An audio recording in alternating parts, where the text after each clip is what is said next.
Good morning po. So, andito po ako ngayon sa Cavite City. So, ayan po. So, magre-review po tayo sa Rosy Flash 150 carb. So, ito po yung nakuha ko. So, fresh from casa, bagong-bago lang ito.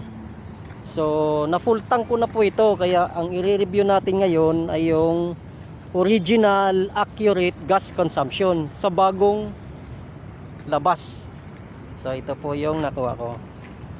So ito naman po. So ito yung available na kulay doon. Kaya syempre gusto ko naman gawa ng maganda siya at saka hindi siya madumihin. Dahil nga sa kulay niya na black gray combination. So ito po. So nagpa-full-tank na po ako nito. So yung odo niya nung nag-full-tank ako ay nasa 4 kilometers. So 4 kilometers. So ngayon po natakbo niya na ay nasa 30 kilometers na po.